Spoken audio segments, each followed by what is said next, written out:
Good plan. If that makes a difference. It's true.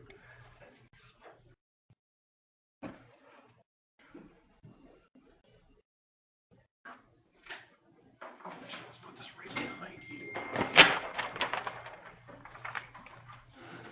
Over a bit.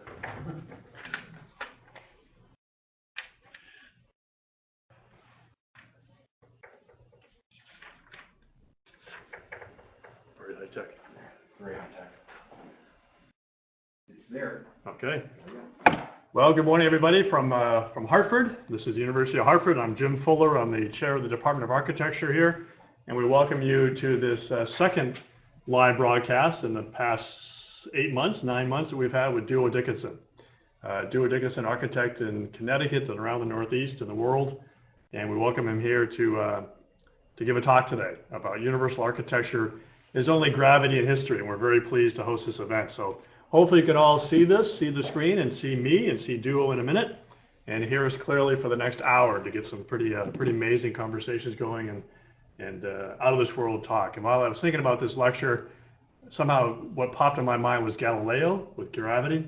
And then I thought, I remember seeing when I was a kid, Apollo 15 landing on the moon, and they demonstrated a feather and a hammer hitting the surface of the moon at the same time. And I thought, that's pretty cool. So I was going out of this world, but I'm sure we're going to be grounded to earth here with Duo's lecture, but at the same time taking a trip around the world. So Duo, thank you for coming today. Jim, It's great.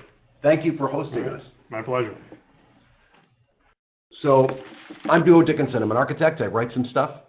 I also teach at Building Beauty right now, and will be teaching at the University of Hartford in the spring. And I'd just like to thank, first of all, the University of Hartford for hosting this. I'd like to thank Building Beauty for creating a format. And I would also like to thank Alfred State for tuning in on this, because this is a terrific possibility of collaboration in the future.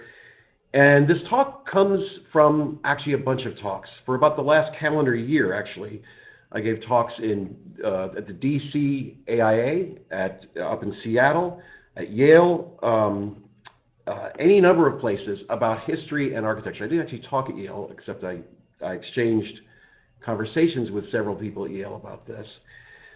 But the truth is, this is about things that are not stylistic and not traditionally taught in architecture. This is about the fundamental properties of the human condition, which come down to, for buildings, only two things that do not change. So think about this as things that do not change. Gravity is constant on this Earth, but obviously not on the moon. And it's a little bit different. But also, history does not change. The passage of time, beginning, middle, and end, looking to the future, grounded in the past, dealing with the present, those things don't change. And in saying that, and addressing people from LA, from Yale, from Edinburgh, from the Yestermorrow School, from the University of San Francisco, a bunch of different places all across the world and country, I think it's actually pretty productive to think about this in the context of the profession of architecture.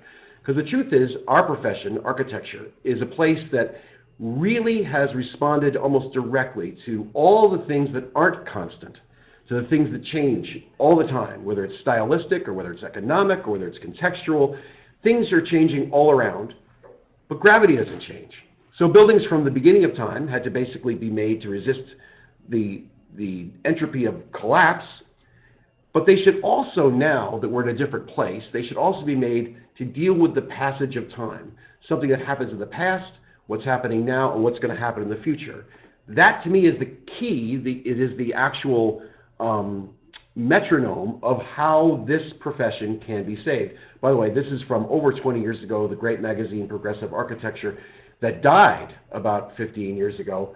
And that shows you that in this cyber age of artificial intelligence and great changes in the profession, the idea of sustaining a profession which is in between building and art and combines both, that has always been in question and is going to be in question, and that's why this discussion is so important. Hopefully the next slide will come.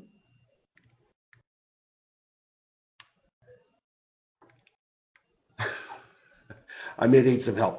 So to let you know what I'm going to be talking about, it's the fact that the truth is there are things like style and history and human history that have changed. This is actually from 29 years ago when my wife and I owned a house.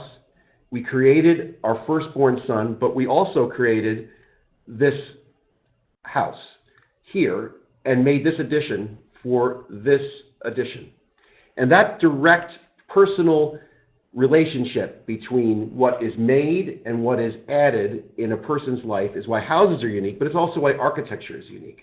And in my own profession, I'm a builder architect. I don't build things myself, but if I wasn't making things and being part of history and context, I really don't think I would be fulfilled or even have a reason to live.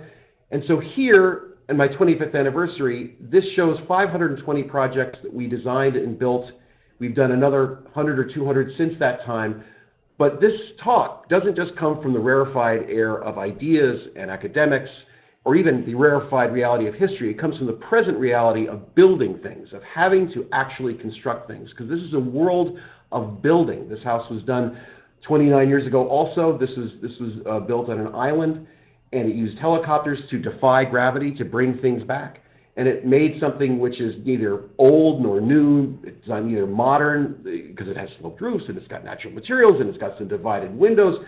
It's a thing which spans technological and stylistic and historic realities, and it's become part of the history of Branford, Connecticut. This mantle that I did 2 years ago in California, this evidences things that are often alluded to, but they're never done in connection. Obviously, this is a column with a capital. The capital hasn't been seen before, so it's traditional. This is a actual cove at the edge of something. That's also traditional. But there are abstracted curves, and there is a dynamic of materials. This kind of synthesis between style, material, line, shape, color, those things are what makes architecture different from other places. It's not out of a catalog. It's actually from a human mind and from the hands of craftsmen in Connecticut and craftsmen in California. Those human hands, that human reality of history, is also present in a lot of the work we do. You'll see more slides of this project later, but this is an icon from Jordan from about 500, 600 years ago. It was brought to a place in Washington, D.C., and it actually is celebrated by the renovation we did. You can tell that it's a new renovation, but it's also an old thing. And it's glorified by the lighting, and it's glorified by the space we made for it, but it is old, and it's viewed as something which is present in the life of the building today, a building that was built in 1955 that has its own provenance. Whenever any architect ever does anything in a tight urban environment, oftentimes, as in this building on Fifth Avenue, there's an historic context, and that context doesn't allow you to move anything like windows. So when we built this kitchen, we had to deal with the history of that window, and we had to deal with the history of the structure, and we made something that used curves and tightness to actually accommodate that. So we recognized the history in the new thing, just like in this kitchen in Brooklyn, New York, where they wanted to venerate the history of this Park Slope window facing their backyard, but they also wanted to have a real kitchen, which they didn't have when they built the Park Slope house 150 years ago. So what we did was, of course, we made the cabinetry venerate the detail by its shape and actually create crisp edges that are complementary to all the trim that we replicated in the house. So the idea of dynamic qualities between style, history, material, those things happening all at once versus blissfully segregated or made it as something that's intellectual. And by the way, this did win a 1994 architectural record Kitchen of the Year, so it's got legitimacy on some bizarre front. We also do a lot of work on very normative suburban homes. This is a classic center hall colonial from the early 80s, the Reagan building boom. This building had no real entry and no real connection to the outside. It was made from a stock plan using little windows. It had vinyl siding. It was done for economy and for marketing and for surety because it was linked to the present the marketability of Center Hall Colonials, linked to the past. In Connecticut, the idea that Center Hall Colonials were somehow part of a cultural paradigm that should be replicated and used for marketing. But the owners really wanted to have a place that you saw from the street, because the house is located for convenience, not from a sighting reality from the street. And they also wanted to have a connection to the outside, and they also wanted to have some sort of fire object. So behind this little blank area is a fire object. But you can see, we wanted to create the angles that allowed views to happen, the angles that allowed to attract views. We also wanted to create something which respected the centers of the house, so that it's linked to the house, separate from the house, connected to the landscape in ways that a stock undesigned plan can have. We call this suburban subversion. Yesterday in New Jersey, what an architect can do, or what somebody who's thinking about these things can do, is they can integrate the present with the past and create a future. That's the idea of the constants of history and of gravity. In terms of the gravity, this house had this very deep wall. It was an exterior wall. They built an addition in the 1960s. In that created a low context. Well, they also had a ceiling on this place. They didn't finish the brick that was here, and the owners, when it was revealed, loved it. But it cost a lot of money to remove the existing paint from the brick. So we used the trim to respect the height, come across, and in this existing window opening, use a shallower trim, which will be painted white, a shallower trim to basically be tied to this trim datum line that works around, that serves to be the continuity of the present with the past and with the future. The raised ceiling, which you can see in the brick, that'll end up being all brick from there up. They'll actually will spend a little bit of money and get rid of the little bits of leftover paint that are there from the original paint job that happened, I think, 50 years ago. You can see the crenellations of some sort of dental molding that used to be there before they actually put this addition on 40 years ago. So the idea is to use what you're doing right now with the idea of what was in the past and what can be in the future. And to me, that has a direct relationship with this. You might not see it, but Michelangelo had an exhibit, or they had an exhibit for Michelangelo at the Metropolitan Museum of Art last year. That exhibit basically used drawings that were done on parchment, which is animal skin. Very expensive, very hard to make. They used drawings that happen on both sides of the paper and show, or the parchment, and show both sides of the parchment. In that revelation, Michelangelo, a polymath, someone that did many things at once, created this balcony. He also was thinking about a sculpture. One side architecture, one side sculpture. Then also on these elements, he wrote lyrics and letters and thoughts. So you've got multiple things happening because his brain has multiple things happening. And by the way, you have multiple things happening. School, professions tend to specialize, segregate, define, judge. The truth is, creativity happens when you allow many things to happen simultaneously and are able to sort through things and not denigrate things that you deem to be not quite as important, like history and architecture. Because there are really only two constants, gravity and history. That's it, two constants. The rest all comes and goes. Style, money, history, law. Climate, as we can see, changes dramatically. Everything changes all the time. The culture changes, but what doesn't change is the fact that there's always gravity as long as there's an earth. There's always history as long as there's humanity. Because we're the only ones that know about history. The rest of the vegetative and animal world really doesn't know what happens before or after, or if there is one. They're just now. They're in the present and only in the present. We are in all three because we have the problem of being humans. That relates directly to Michelangelo's work, but it also relates to the fact that we build in a world of gravity, that's an immediate problem that has to be dealt with. And yesterday in New Jersey, that same site, they were creating a screen porch. In that screen porch, I watched these 5 men lift a 240-pound beam up into place, a Douglas fir raw beam.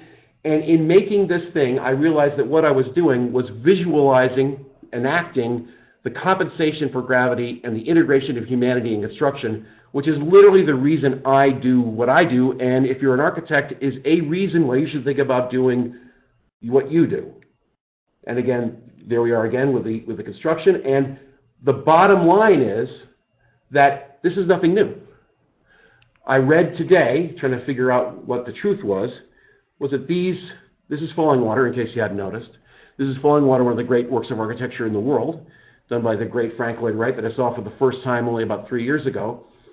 And the truth is that when he made this pier that supports these trays, that locks in the trays with these gigantic cantilevers that I use on the graphic for this lecture, what you should know is that over the 15 feet of straight cantilever, over the 15 feet, and that's about the size of a typical room, the typical width of a framing bay, over the 15 feet of cantilever, which is a long cantilever, these trays, which were supposed to use these concrete walls as essentially beams to support this, because it was a kind of by guess and by gosh revelation of how to make this thing that they hadn't made before, that ends up sagging in the first 60 years of its life. It sags 7 inches.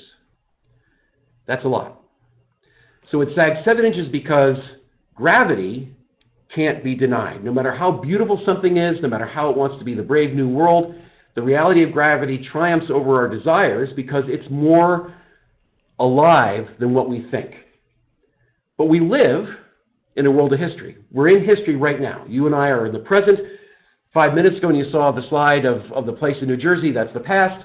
The slides you're going to see are in the future. The fact is that we are in a place where we should be aware of the fact that everything we do is creating history as architects. We're making things that will be around after we are gone, not gone forever dead, but gone when we walk out of the room. So if we can think about the fact that history is everywhere, all the time, in the designer, in the user, we can understand that it's really difficult when you are transporting Ramses, that's been dead for 2,000 or 3,000 years, to Paris for restoration. What do you do in the present with a dead body? Well, you give it a passport. So in having a passport for a dead person, it's the present accommodating the old in a way which I think is interesting. And even 2 months ago, when we were having the fight over a Supreme Court justice, we were all forced to look back 30 years to when that Supreme Court nominee had a crazy time in his youth, and we relived 30 years ago through the lenses of either our histories or creating his history in our mind, because his history, Kavanaugh's history, was alive for us for a brief period because of the present, because he wanted to do something in the future to be a Supreme Court justice. And last year I wrote a book called A Home Called New England that dealt almost exclusively in the past, that dealt with many, many things that happened that were completely out of my control. And we tried to create something, the co-author and I, Steve Culpepper, tried to make something which would bring you into the present. The problem for architects, and it is a real problem for architects, is we are essentially put to the screed of style. Style becomes this thing which is all important to us. It's a way of defining ourselves, judging others, prescribing success, defining failure, compartmentalizing everything we do in a defendable place of control. If we can control something, it won't threaten us. The problem is that history, which is either worshipped or it's rejected by architects, history is not a style. It's like gravity. It's everywhere. The weather changes, use changes, codes change, values and costs change, technology changes, but the truth is it's everywhere and it's complicated. Think about Norman Foster. I got this yesterday on the internet. I don't know why I got it, but I got it. Basically, he had this great quote. His quote, which is undeniably true, basically says, as an architect, you design for the present with an awareness of the past for a future which is essentially unknown. Good thought. A few years ago in New Haven, he designed and built the School of Management. That's not a building that thinks much about the past. In fact, it was greatly angered the community because the truth is it's big and it's tall and it's modern and it's different because, not because he wanted it, to be honest, but those that I know in the Yale community said when he came up with something that was actually part of the past, both the Yale president and the people that control what gets built at Yale said, no. We want a tour de force. We want a building that expresses the incredible majesty of the Yale School of Management. The truth is that was built right at the time of the Great Recession. It was built at the time of a recession that was caused by the American housing market, And in truth, in my writings about this, I called it really maybe one of the last McMansions ever built. And it was built as a McMansion to the hubris and success of the human condition as in terms of higher education and management, ironically for a school which prides itself on working for the not-for-profit sector. The vast majority of us that are not Norman Foster are having a hard enough time just to deal with right now. We don't want to think about the past because it's the past, and the future is hard to predict. So on this site in Port Orford, Oregon, is this sign, which when I read it, I realized, well, that encapsulates everything that most people think about history. It's out of their control. It's either happened or hasn't happened yet. I want to deal with right now. But in right now, literally all of the zoning laws in America, every zoning law ever written, every one has to deal with what is in the past. On Wall Street, and there's a Wall Street in Madison, Connecticut, are these buildings. And on this site in here, we ended up making these buildings. Now, these are pretty interesting buildings that respond to what's called a village district zoning code, which defines color, line, shape, mass, coverage. It defines everything. And in that, we were able to get at the back of the building this 23,000 square foot building that managed to actually deal with all the requirements, required no variances, because we understood the code, the intent of the code, talked to people that were involved, and when the architects saw it, they said, oh, you're doing the low house. Well, no, I'm not doing the low house. I was doing me in the code. So combining what I normally do with what the code was, what the town is for the future, and it won Best Office Building in Connecticut 3 years ago. So you cannot kowtow to history. You can use history to express yourself, but you can't necessarily depend on history to make your decisions for you. Just like this little building we just finished in, this little house we just finished in Peekskill. They say, oh, isn't that a cute little workers' housing thing? Well, no. It's a building that saves money by having trusses, that deals with the view that will always be there, which is out over the Hudson River, and coverage of the windows so that in December all the light comes in to the south, but obviously in the summertime these are completely shaded. And it costs less than $200 a square foot last year in Peekskill, New York. So it's built and not a piece of paper. The problem is that architects are not into history in terms of an impact on what they're doing. But you can't deny it, because if you copy, you aren't creating. If you deny context, you are blind. If you deny gravity, it will fall down as well as fail. And if you deny climate, it will fail. And if you deny value, it won't get built. So the truth is, those overhangs in that house in Peekskill recognized the climate and made the building historically incorrect. Made it something which a true historicist would say, you have not lived up to the template, the fealty to live with the history involved. And that's true everywhere, for all scales of building, not just little houses. You either are dealing like Corbusier did with Paris and saying, history does not exist, I am the future, follow me, 3 million people can live in Paris, and we can make Paris a better place because we've denied the history around it. Or you could be Robert A.M. Stern and say, Yale has a great history, James Gamble Rogers is the architect of our past because of all the residents or colleges did, and you could actually have a much better world if you just simply copied what James Gamble Rogers did, because it extends what he calls the genetic material of Yale, the tapestry of Yale, extends it beyond Yale's borders at the time. So you could extend things by history by essentially copying history. Now everything there is new and drawn, but it essentially is drawn with the template of James Gamble Rogers. So we either imitate the past, just like the National Civic Arts Society wants us to do with Penn Station, where the building that only lasted 53 years was torn down in 1963 after being built in 1910, and people lamented it and it was bad because they wanted to have a bigger building that had more stuff going on. So you have Madison Square Garden, an office tower, and then in the basement you've got this horrific train station that everybody loathes. And they want to take this and rebuild it across the street to this. The exact same thing, using artificial intelligence for all of the 3D printing of all the detailing as they need to, but adding things like escalators, making things work in terms of the present day. Notice that I have little signs hanging down. But the idea would be that we would sprint to the past, because the past is better. The idea that we are going to make America great again is embodied in making Penn Station great again.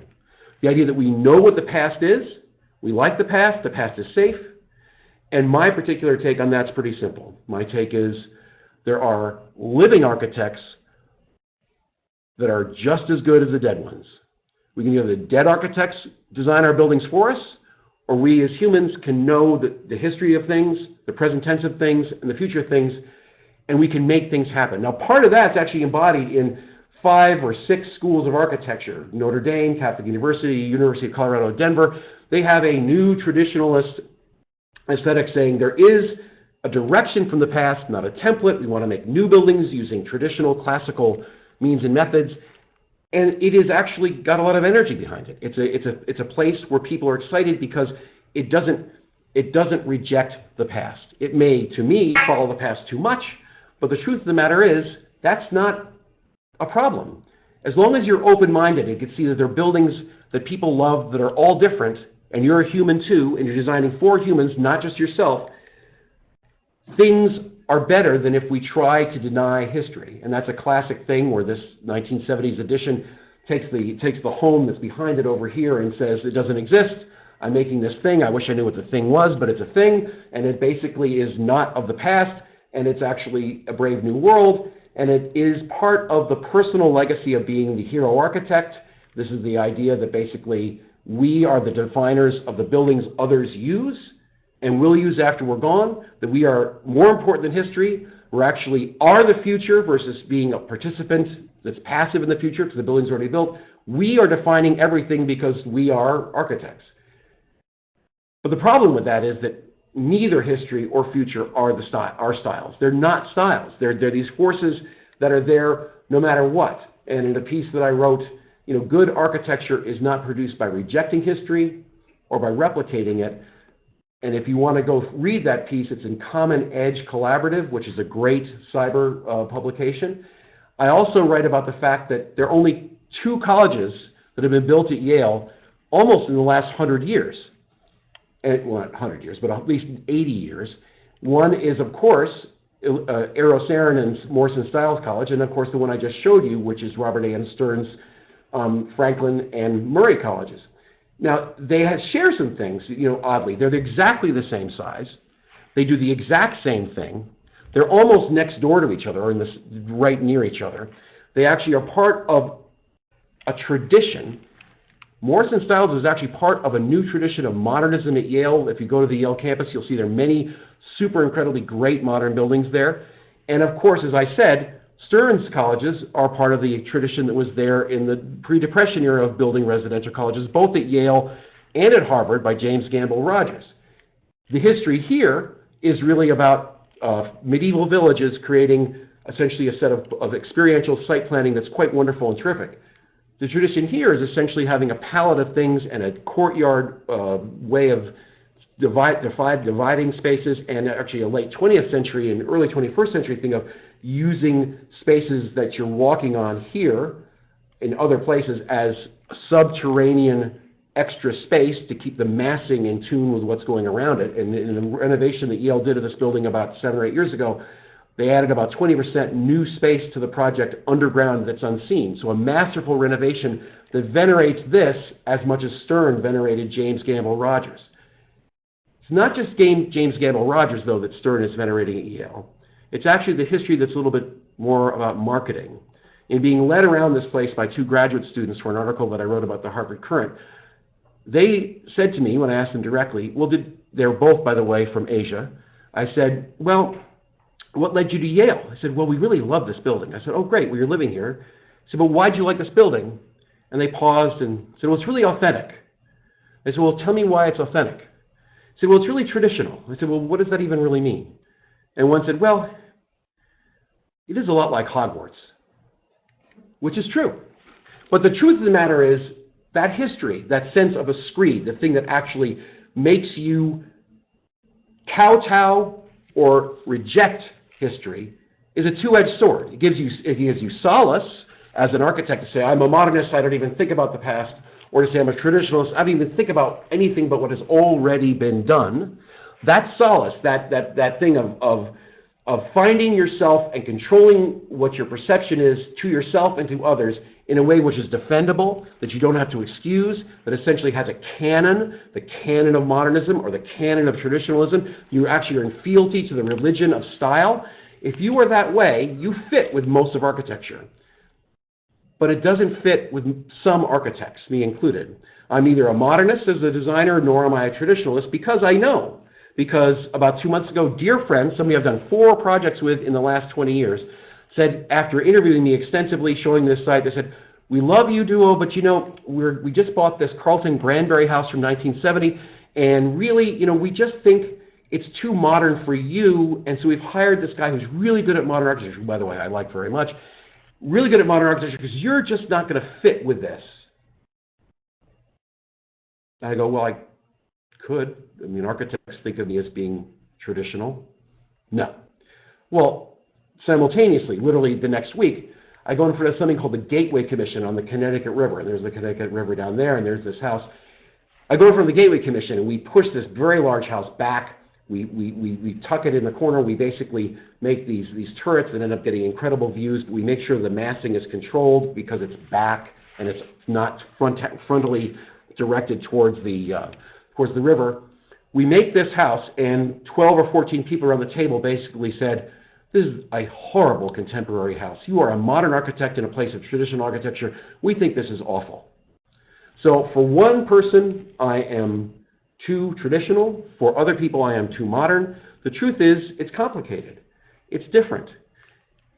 I live on or near, about and around New Haven, Connecticut. New Haven, Connecticut was formed in 1638 by John Davenport and Theophilus Eaton, that basically was a religious utopia with 9 super squares around a green in the middle. So it's this wonderful 9-square objectified plan whose orientation was determined by 2 creeks. And that amazing megastructural, mega planning, large-scale thing is undeniable because all the rest of the city pirouettes out from these major blocks. It becomes an amazing thing. It becomes a thing which is the heartbeat. And just one quick thing, because it's only half an hour in, I can tell you that that green, when I wrote a piece about that green, I always wondered, why did they pick these sizes? Why is this big? Somebody posited on Wikipedia that those squares, defined by the center square of equal size, was defined because that was the exact amount of space needed for 60,000 people to be transported in the rapture up to heaven and God. It turned out not to be true, so I didn't write it, but it's a damn good story. So I just want to let you know that there are those that think that that's where 60,000 people will see heaven when the second coming comes. And the great architect Herb Newman in New Haven built out a lot of Ninth Square 30 years ago in New Haven. And in it, he was able to do, New Haven's, by the way, in case you hadn't noticed it in the other images, New Haven is a place of towers. So he built a residential tower. And so he built this great building, and this is, by the way, another building I'll be talking about that has since, well, you'll see what's happened to it. He basically built this building, and he made the top of the building be a silent recognition of the past. New, old, simultaneous, style, reality, ambiguity, things that make you think as opposed to things you just simply react to. That same architect did this parking garage next to the Cass Gilbert train station from 1922, I think, which is over here. And it was this classic, wonderful, I would almost call it like happy building of arcades and brick that mimicked some of the brick openings of the Cass Gilbert building. It had this big parking garage of pre-stressed concrete that basically, post-tension concrete, that had a facade sort of laid on it that made a great cornice, just like the cornice of the building that was back here. And so the state got $60 million about 2 years ago. They said, let's build a new parking garage. Well, they did not go to Herb Newman, who did the first one. They went to some nameless firm. The firm basically came up with this image. And New Haven as a community and architects, everyone went, really? Really, that computer-generated thing is what we want to spend $60 million on? So I write a piece, and I say, well, we have this. We could just do this on the other side of it and make a big civic gesture of the space in between. Well, the space in between, in the original was a tree. You can see planted on the other side of the street to hide it, because this is really what they cared about. Well, they then ended up, after that article, they talked to Herb Newman some, and 2 weeks ago they come out with their revised design that at least takes a brick arcade across from Herb Newman's arcade and actually keeps the totally useless stair, because the train station's over here, the cars come in here. This will never be used, but it's the center point of the design, so it's a thing that remains. But it does do, I don't know, about a 3-foot overhang tacked onto one facade in here to deal with the reality of this overhang over here. But it shows you that history, the past, and what's going on is in constant flux. It actually keeps moving. And in fact, that train station that was added onto in here by those parking garages you saw was envisioned by Cass Gilbert in 1912, and also by Frederick Law Olmsted, the plan for New Haven. And there are those 9 squares. There's that center square I showed you before, and there are the 9 squares. It was envisioned as an amazing end to a boulevard going to a new civic square that never happened. But the idea was this is a large-scale urban event. Well, that large-scale urban event across the street had a site, and the site was so important that one architect, Ludwig Mies van der Rohe, basically said, I want to deny history, kill history. By the way, there's the Knights of Columbus building by Kevin Roche. There's the train station we talked about before, not the Cass Gilbert station, but a new train station. We will make this place of shapes and squares and spaces and axes and things that are highly modernist to essentially make this a universal building for any culture, anytime, everywhere, all the time, simultaneously. Well, competing to that was the dean of the Yale Architecture School, which was, whose name was Charles Moore, who you might know. And Charles Moore ended up making the same number of housing units and all the rest of it in a 2- or 3-story walk-up, very much pedestrian, common wall divided apartment complex that was based on some Renaissance planning, but also on something called Neo-Georgian detailing, which escapes me what that really means. But they made this because they won. And they won because they were cheaper. And they won because they were cheaper because he wanted the net effect. Charles Moore, who was a friend back in the day, he wanted the net effect of what was going on, but they didn't really have the money. But what they could do is they could paint things, make them really cool colors, super graphics. He could make things that actually had some personal space. And you can see there's that Neo-Georgian detailing that I was talking about. You could see that in making this, he tried to create spatial stuff that was experiential and not abstract, that was of history, not of forever, or architect, or Ludwig Mies van der Rohe's mind, but of our mind as a collective, as a culture that includes history. Well, it didn't work.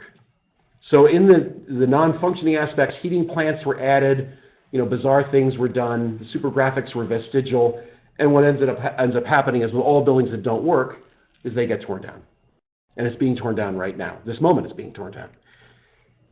It used to have these little things, they're all gone. In the back, of course, is another construction by Charles Moore that directly played off of the existing structure that I talked about before, of Kevin Roche's tower, Knights of Columbus. And you can see he said, I don't have corners because your corners are too big. And the two things stand, and they have a conversation, not because of anything that really happened in the past. It really happened between two people. They're both modern buildings. In fact, this building had highly colored air conditioning units on it that actually made it pretty interesting. You can't see it in these photographs. But the truth is, they're two towers in juxtaposition because that was what was going on in New Haven in mid-century. Architects were in a place of control and kind of in fun and having this great time together. And in fact, what they made was, what Kevin Roche made was the yin to the yang of his construction. He made the Colosseum that said, well, we're in kind of a swamp. That's where those two creeks, remember I told you about those two creeks? Those two creeks make everything very wet. And so it being wet, and you have a lot of cars to deal with a large auditorium of, I think, 12 or 14,000. Well, we'll put the cars up top. We'll have like cool ramps that will take you up that are terrifying, literally terrifying to use. And our auditorium is down here. Isn't that a cool idea? Well, nobody went. Didn't work. Fell apart somewhat. They didn't follow Kevin Roche's recommendations for the way the building should be maintained, and so the repair costs were crazy, and so it had a terrible future. If you say, look, this is done by a great guy in New Haven named Colin Kaplan. Look at his books on history. This is a thing where it basically says the Colosseum revision. Do we reuse it? Do we reopen it? Or do we raise it? Well, they raised it. And so in raising it, it basically said, what was a great vision of the future didn't work in the present.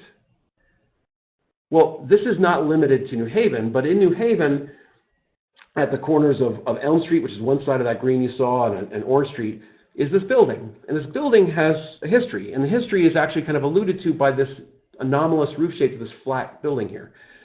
Because in 1848, this comfort chapel done by Trinity Church of the Green in New Haven was built literally within eyeshot of Trinity Church across the green. There's the green, by the way. Actually, that's maybe not the green, but anyway, that's actually not the green. But anyway, the green's over there behind the building. You could see the tower from Trinity Church in the green, and here's this great building. And wasn't that fun? They were there for 80 years, and then, of course, they wanted to go somewhere else. So this building was built, and this building was built, but this building wasn't taken down. Even though this building was built in 1929 to move St. Thomas Church out of its place to a beautiful place built before the stock market crash, this place was left. And it was used for a while by the Baptist Church, but then it actually fell into disuse, and the Baptist Church, I think, sold it, and the bank who bought it turned it into their lobby for tellers. So that silent sentinel of that space remains, and they're going to tear it down. And in tearing it down, we want them to think about what it was they're tearing down, where it is, and can we maybe document what was there, that how it was saved, and what happened to it. To actually capture part of the history in the cyber world and make it part of our lives today. Well, the same thing happens all the time. History happens all the time.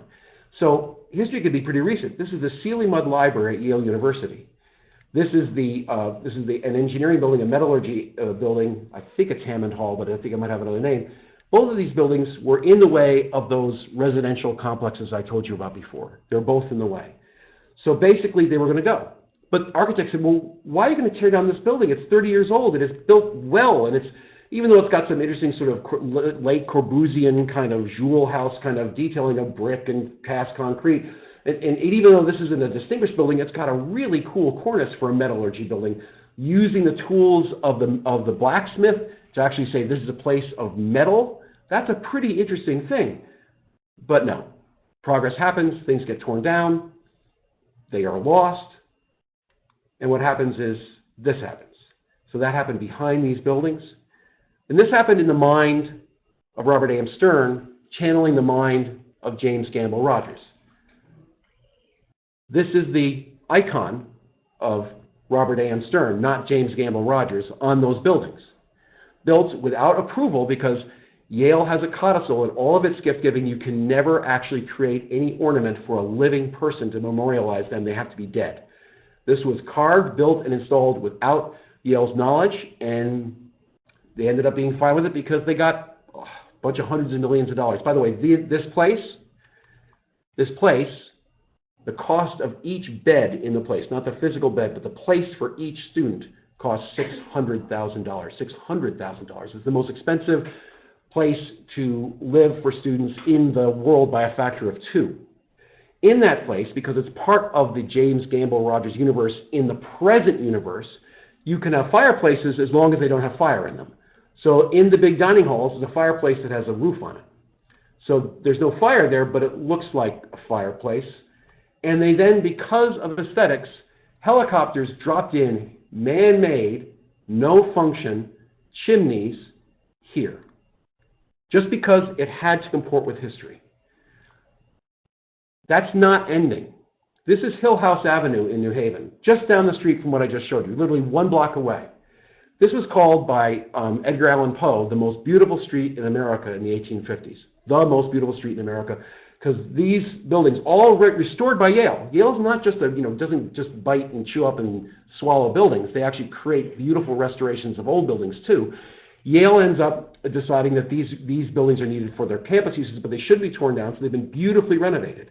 So they've really preserved one of the 2 blocks perfectly, in fact fabulously, increasing space again by underground connection. They make a place that ends up centering on this place. It used to be a place where the mansion of Hill House lived and was torn down. It's a long story, not worthy of this lecture. And in its place, on this site, they built Klein Tower by Philip Johnson. And it kept that space where it was. It kept that space as the end. They had a little pergola, and they had a little pavilion here, and it kept that space because this is off center from the axis, and it actually said space is important. This little thing off to the side is this, I think, somewhat awkward justification or reflection of these tubes that come up from the building, and they become manifest in these structural little supports here. And it was never really great to be in because the wind was blowing like crazy up there, and it was just a little bit odd and dank, and basically Yale removed them without asking anybody, just took it down. Because Yale was building this building by Caesar Pelli that filled the space of the courtyard that used to be part of and defined by the pergola and the pavilion. And there it is, and it's just sort of happening. So the truth is, it's complicated. It's not just about style. It's not just about ego. It's not just about materials or laws or money. It's about the human condition. It's about the fact that we should be responding to all influences all the time. Architecture has been stated by several people over the past 1,000 years to be the mother of the arts. It is, in fact, the holistic combination of all human reality gets manifest in something only human beings do, which is design buildings that get built. That mantle, that imprimatur of your purpose as architects should reflect not just you, it should have some touch with everything. So in my 40 years of doing this, I've done that. I tried to. This is the chapel, an Incarnation Chapel in Ivoryton, Connecticut. I went to that chapel in 1963. I went to Episcopalian services because we were told to. And we sat in there, we looked out over the lake, and it was very tight, but we did, and we went there, and most of us sat outside of it. In the 70s, they actually made this amphitheater so the whole camp could be there, but it was only this big. So the problem with this is that we needed to have the entire camp, I'm on the board of the camp, we needed to have the entire camp in that place. So what I did was, if you go back, here's this. I was hoping we could actually raise that up and hold it by these scissors trusses. We tried to do that, it fell apart. So we built a new one that looked exactly like the proportions, was the width, the depth, and actually the width, the pitch, and the number of verticals was the old unit. And so we tried to capture modern history for under $200,000, by the way, that covers over 350 people. We captured that history in a place that is maybe the most successful place I've ever designed, meaning that it's loved and used, but also it deals with its own history. That's another part. Buildings are in the environment, they're in the world. They not only deal with these services and gatherings they have and have to be a blank slate that actually focuses on the reason you're here is to be part of this natural world, they also age. So I used completely uncoated stuff. This is pressure-treated wood. These are stainless steel footings everywhere. And this is AZEK topping. And this is fir underneath the roof, which is the same material as those verticals you saw in that house in New Jersey we were modifying. So fir, if it's covered, lasts pretty much forever. Stainless steel doesn't erode, and pressure-treated wood doesn't rot. And these wood covers mitigate between the gigantic foundations we needed and the steel pipes that are inside that won't rust, and actually then are left to age. So this is 3 years worth of aging. There it is. They added some other seats over here.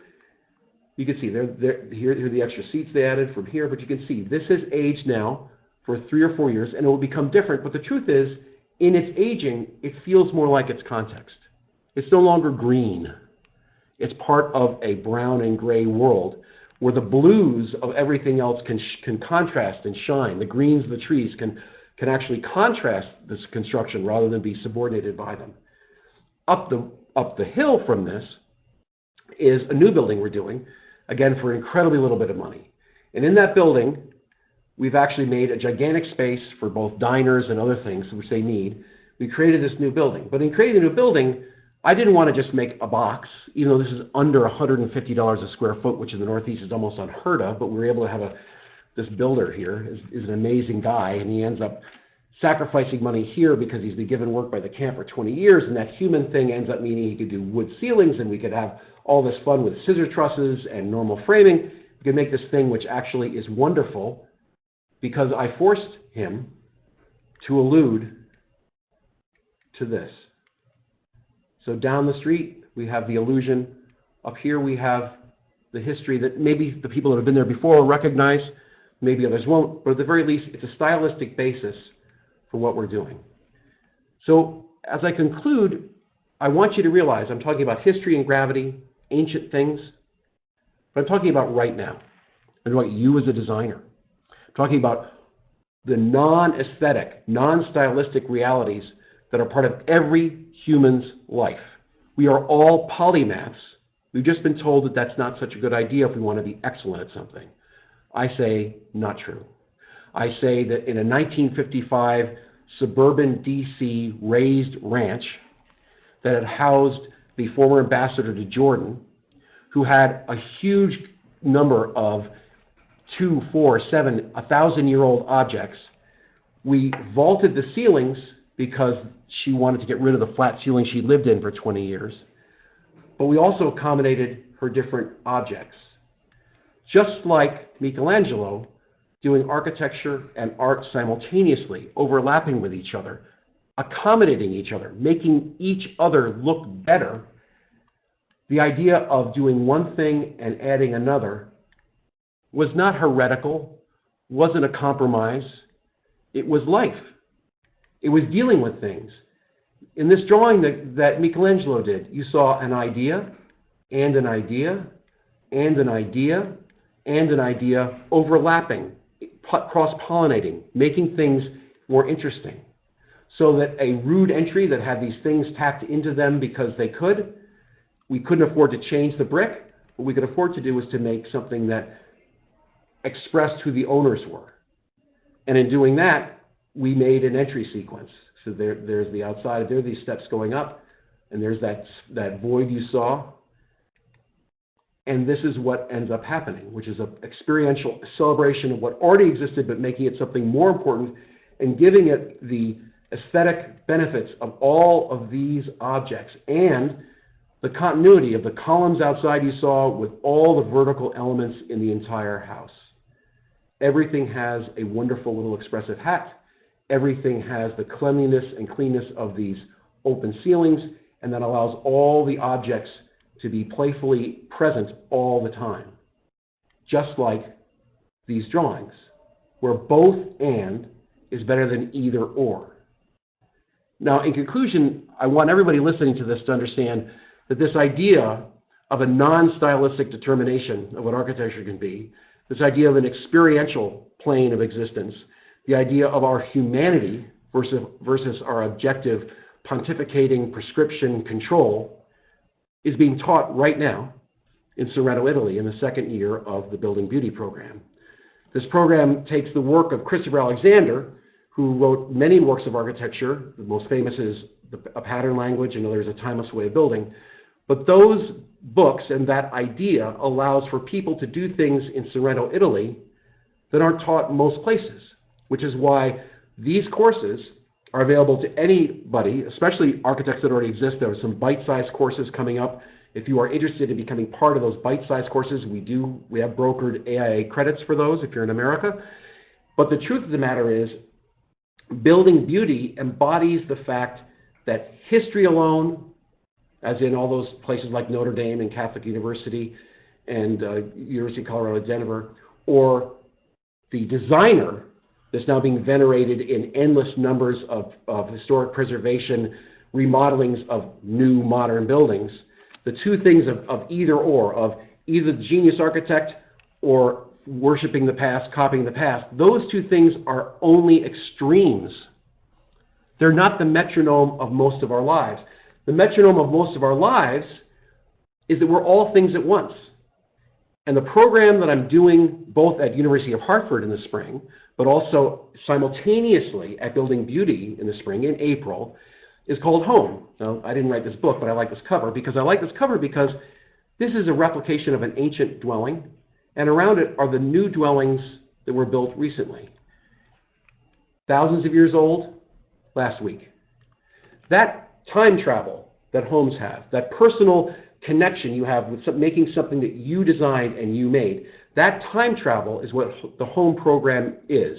It takes the individual person because every person has a home, and only humans make their own homes, that humanity embodied in homes is a perfect way to teach you, to yourself, what has become polluted in American culture with all of these things. This is from 1992, progressive architecture, talking about the McMansions and the type of commercial building that led to the Great Recession, this thing that was all about ego and hubris and not about personal connection with the people that were living in the places that were designed.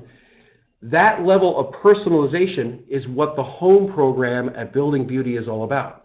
And if you want to become part of it, all you have to do is to find me or use that link and say, I'd like to be part of it, and you can be. It's free. But I'd also like you to do is read this book, The Place of Houses. And there's Charles Morgan, that we just talked about, with Gerald Allen and Donald Linwin. Read this book, because there's one seminal thought that I want to close with, which is pretty simple. The concept of yours. When it's about you, when you are at the center, and you will be of your own home, no matter who the architect is, you are the center of your own home.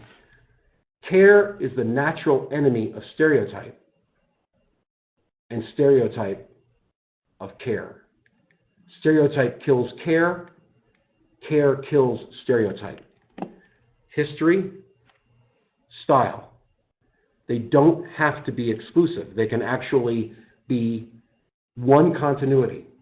And in that, the results that we had, which had a winner from the University of Hartford and a winner from Building Beauty, this home program that made some really incredible examples of what individual designers think about their homes, that level of home control and expression is something that, to me, is why I'm an architect. Thank you.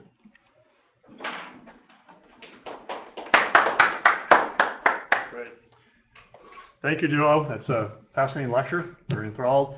And we'll have a chance to do this again in the spring. The exact date, we're not sure, but we're looking for April of sometime in April for next spring, to do another live broadcast with Sorrento in California and Vermont and around the world.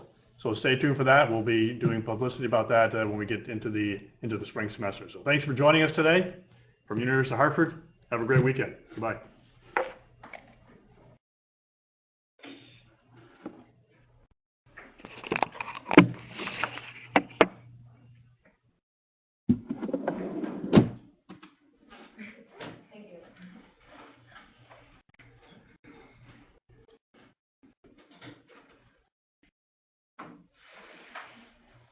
So I would like to see you at the course. I'll be coming through here all day. The course starts in January. It's called Home, and basically it's a pretty limited number. And it's tell other friends that basically it'll be a place to go to different places and see different people. And there will be this 1 month when we're going through all of this. And it's actually critiqued, I should have mentioned, critiqued by architects all over the world, the designs. And it actually allows you to create this piece, which is great for your portfolio, but also for you as a student, to actually think about who you are, what you want to be, what your level of expression is. It's not about what you should do, it's more about what you are. So, thanks for coming. Sure, thank you. Yo, do you want to save this? Oh, yes. The covered file. What's your name? Davida. Good to see you. Hi. You're gone, though. You can't be there in the spring, here, Okay. but you can be here in the spring. Yeah. I want you to be there in the spring. Unfortunately, he has to go back to, Well, I know, but he could be part of the program. It could be, yeah. Yeah, I mean, that's a cool You thing. could send it a link. Yeah, you could actually do that, and we did it last year. All those people, I didn't meet them until I went to Sorrento. And they all submitted stuff. They all got credited by all these different people all over the world. They came back with this one thing. We presented them all. We gave them awards live on the air. There'll be some interaction going on with different professors. So I think it's fantastic. So I'm hoping you'll join us. And we're going to videotape this, and I mean, it's been videotaped. We're going to send it all out to everybody. So if you're interested, just email Karen in my office. She's on all the posters that are around. So. All right. Fuller, Yes. are you going to be in your office after this? I have to run to a meeting, and I have to leave campus by 12:30. Okay. to go to I New just Jersey. wanted to talk to you quick about it. Okay, I can meet you for a few minutes, Okay. maybe a quarter after. Okay, cool. Thanks, man. Yeah, good luck on that. Glad I- You did the hard work. What do you think? Was that all right? I thought it was good. That was great. I thought it was really It's good. just- When it flows, it's good. No, it was fun, fantastic. You could see that other lecture, I mean, we had no idea that church was in that building. I've seen it for 40 years. I had no idea. So I said, wait a minute, that building's in there. It's amazing. That's cool. I'm trying to shut down. Log off. If anybody can still hear us, welcome, we're still here. We're trying to close down. End of it.